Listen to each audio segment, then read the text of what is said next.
ప్రభు నామమున వందనాలు. ఈ దినము దేవుని యొక్క వాక్యము వాగ్దానము యథార్థంగా ప్రవర్తించు వారికి ఆయన ఈమెయిల్ను చేయక మానడు. కీర్తన గ్రంథం 84వ సంకీర్తన 11వ వచనం.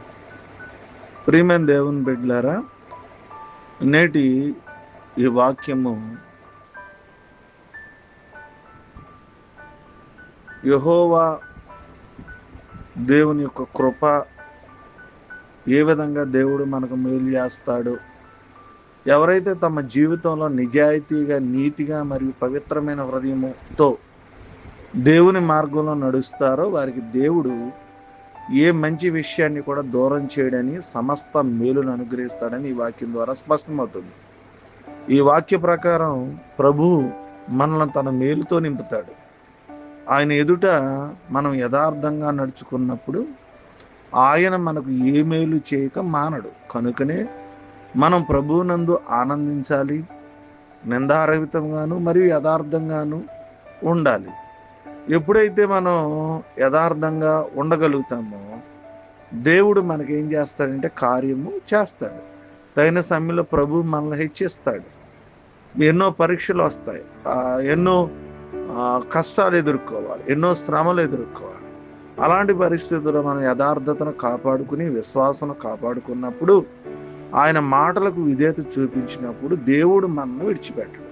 సమస్తము మేలులను ప్రభువు మనకిస్తాడు. ఇంకను ఆయన ఏ మేలు చేయకుండా మారడు. కాబట్టి మనం యథార్థంగా జీవిద్దాం, దేవుడిచ్చే ప్రతిఫలాలను పొందుకుందాం, గొప్ప మేలులను మనం అనుభవిద్దాం. ఇంకొద్ది మాటలు దేవుడు మన వినికిల్లో ఆశీర్వదించును గాక. ఆమె తల వంచుకున్నా, కళ్ళు మూసుకున్నా, ప్రార్థన చేసుకున్నాం. మహోన్నతుడా, మహాపరిశుద్ధుడా, మీకు వందనాలు. ప్రేమగల మా పరలోకమందున్న తండ్రి, నేడు మరొక శ్రేష్టమైన దినాన్ని ఇచ్చినందుకు మీ స్తోత్రాలు.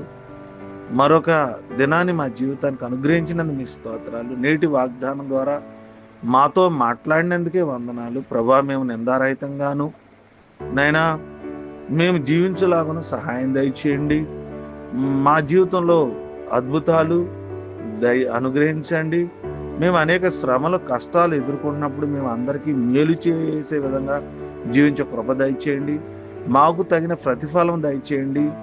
మా మాటలు విధేయులమై, మీ మాటలకు మేము విధేయులై జీవించినట్లు సహాయం చేయండి. నిర్దోషంగా నడుచుకున్నట్లు మాకు సహాయం చేయండి. నైనా అనేక మంది భక్తులు మీ జీవితంలో, నైనా మీ దగ్గర వారి జీవితంలో ఏ విధంగా నమ్మకంగా జీవించారో, తగిన ఆశీర్వాదాలు పొందుకున్నారో, మేము కూడా అలా జీవించలాగున, ప్రతిఫలాలు పొందుకునేలాగున సహాయం దయచేయండి. నీతిలో నడిచే నైనా పిల్లలుగా, మిమ్మల్ని గణపరిచే బిడ్డలుగా అయా నైనా నైనా మీ చేత మేము కౌగిలించుకునే వారికి, ఆశీర్వదించబడే వారికి జ్ఞాపకం చేసుకోండి. ఏదైనా వివాహ దినాలు, పుట్టినరోజులు, అనారోగ్యాలు, ఆర్థిక సమస్యలు, శరీర బలహీనతలు, మా అవసరాలు అక్కర్తలు తీర్చి మీ దీవెనలతోనే మమ్మల్ని ప్రార్థన చేస్తున్నాం, నడుచున్నాం తండ్రి. ఆమేన్.